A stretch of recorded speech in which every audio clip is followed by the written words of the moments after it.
Welcome to episode 4 of the Making Rooms TTRPG Podcast, where I ruminate on designing, publishing, and finding community for the Explore Rooms TTRPG, and so much more. If you're interested in supporting me publishing my first TTRPG zine, head over to Kickstarter using the link in the show notes and follow along so that you can be notified when the Kickstarter goes live. Even if you don't support it, I would love to see you there. Give me feedback in the comments below, anything like that. I'm just excited to have people along for the ride. And thanks for being here for this episode. We're going to kick off this episode with an Explore Room.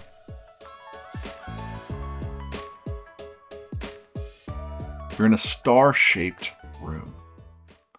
Every wall is filled floor to ceiling with bookshelves filled with magical tomes and ancient scrolls, illuminated by glowing crystal lamps suspended from the ceiling. In each of the corners, there's a reading nook, adorned with plush cushions and surrounded by a stack of books that has been put back. What would you like to do in this space? Would you like to go sit down in one of the nooks? Name a title or a topic that you think you'd be looking for. Well, you find the book you're looking for, and you go sit down in one of the corners of the star nestled into the comfortable nook, and you open that book, but you don't see any words. You open the book, you create a portal, and you step through into that new space, and each of you can bring one book with you that will take you to a different room in Roomino that you'd like at any time that you choose. I hope you enjoyed that Explore Room. The TTRPG tip for this episode comes from Munn, who is at Adept Icarus, and found this advice on TikTok. And Will was talking about writing your first TTRPG manuscript. And this was their advice in 5 parts. 1, find an indie game that you like. And what I like about this is it took me digging into the indie TTRPG space for me to be more inspired to create my own role-playing game and start working on the Explore Rooms zine. So it's always great advice to seek out inspiration, seek out other examples of what you're trying to do so that you can just kind of solidify your vision. 2, take their table of contents and write it down in a bullet list. Now, we borrow a lot from each other. We borrow from the things we're inspired by. But that's not exactly, he's not talking about to copy it directly, but just to pull a bullet point list together. And then figure out what of this matches the game that you're making. What makes sense? What fits? And then remove, replace, reconfigure that table of contents until it matches what you want. Find a section you're excited about and start writing. What I love about this advice, Will, is that it just gets you going. It gives you something to start with. The enemy of creativity is often a white canvas without any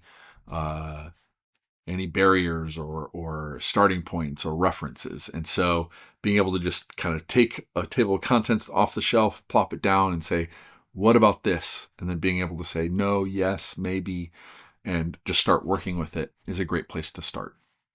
With such advice, I thought a great topic for episode 4 would be the manuscript for my Explore Rooms TTRPG. Now, I took Will's advice and I found a couple of role-playing games or creators that I wanted to see their work. And so one of them was Andrew Bowman's Battle School RPG zine, which I believe he kickstarted through Zine Quest in 2024. This is sort of an sci-fi sort of thing where it's a very rules intense or mechanically, like the mechanics are part of the fun of the game. So in that case, very different from what I was doing, but had a really cool layout and art style and stuff that I really liked. And so I wanted to check that out. Another book that I looked at was the Quest game book by the Adventure Guild. Also was looking at like page count and that sort of stuff to get a sense of like how much time are they spending on each of these topics. Well, if you are watching this and not just listening to this, I'm going to be able to put up my manuscript up on the screen so you can look at it a little bit. One of the things I just off the bat I loved about Andrew Bowman's piece was that sort of this opening space after the cover. So inside the cover, a place to put some art and to kind of set the tone. And because I am focusing on setting over mechanics, which we talked about in the last episode, I really want to do my best to maybe make this immersive, make it feel like you're jumping right into the setting. And so here I've got an art spread and I've got a poem that sort of whimsically shares the idea of what Roomino is. And then we've got our credits, and then we get to our table of contents. I do go into an overview, so a quick like stepping out of the setting, and I'm talking about why I created this, the importance of cultivating imagination with kids, rewarding their curiosity, creating emotionally safe play. As I mentioned, my youngest had some difficulty with high risk or high challenge role play. It was off-putting for them. Having fun anytime, anywhere. And then my rules-light, no prep approach.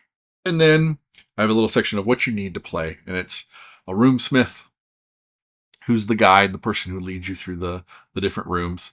1 to 5 players, which more players is. There's some management to that.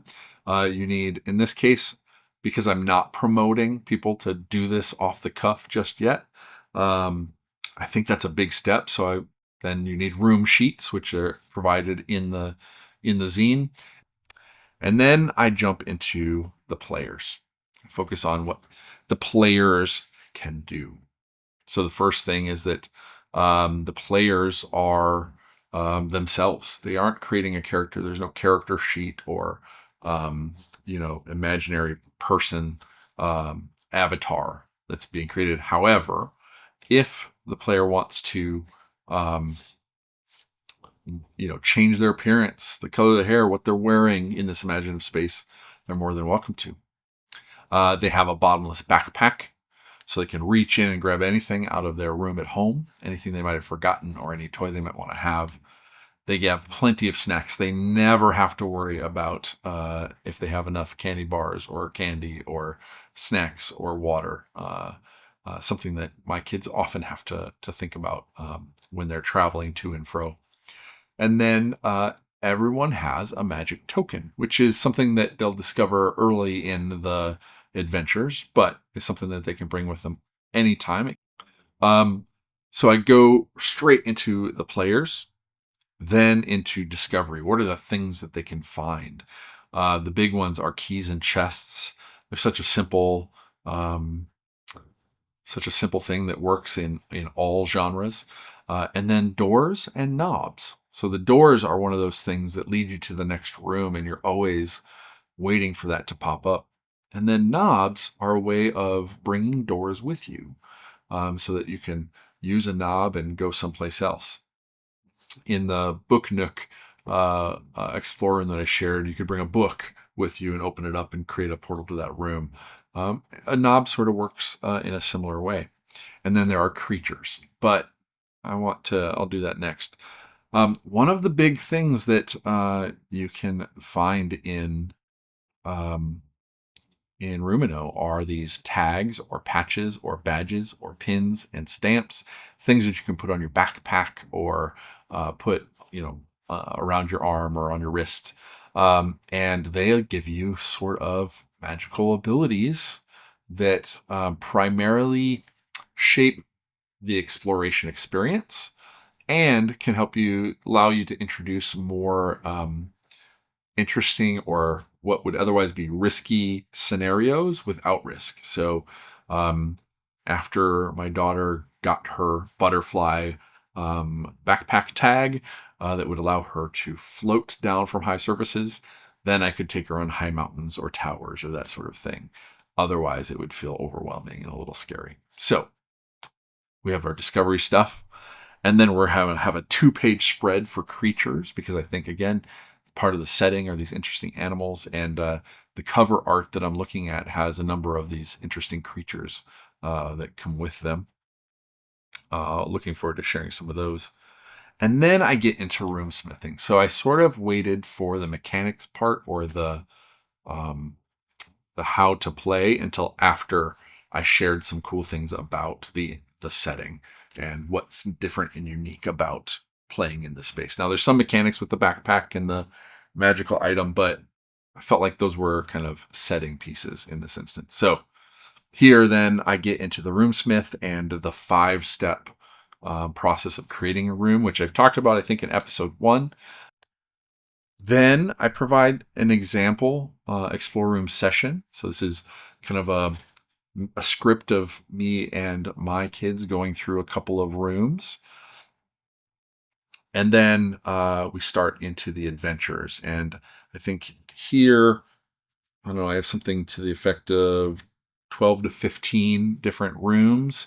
Some of them are in kind of a theme that go together. And some of them are just kind of random fun rooms, like some of the ones that I've shared on the podcast. So, to give you a sense that I went through Will Munn's advice, I went and pulled a couple of table of contents from other people, and some of them started with mechanics and then got into setting, and I almost did that. I almost felt like, hey, let me get mechanics out of the way, and then you get into the players and into the stuff, and then, hey, here's Roomino, and here's what it's all about. Now let's dive into a room. But for now, I've decided to put kind of what is Roomino and these setting pieces up first, and then we'll get into mechanics and dive in to the room sheets. Let me know what you think. Would you put, in my instance, I showed you some of my things, would you put the setting first and emphasize that? Is there anything more I should be doing to emphasize the setting in the pages that I have? Or would you prefer to get mechanics out of the way? Hey, this is a game. Here's how it works. Here's the stuff you need to know. Now let's get into the setting with player stuff, creature stuff. Here's the labyrinth that we're about to go in. And then the first room looks like this. Let me know your thoughts in the comments below. I'm very curious. Thank you for checking out this episode. If you want to support my journey of creating and publishing this zine, the Explore Room zine, let's go to Roomino. You can follow my Kickstarter. You can get an update when it goes live on February 1st. And whether or not you back it or just watch it as it progresses, I just appreciate you being here for the journey, you asking questions, having these conversations with me. In episode 5, I'm going to talk a bit about the art style and the artwork that I've started to create for the Let's Go to Roomino Explore Room TTRPG zine. So come back, and if you check me out on YouTube here, you'll see some of the material and some of the stuff I've created. Follow my Kickstarter, and we'll see you soon.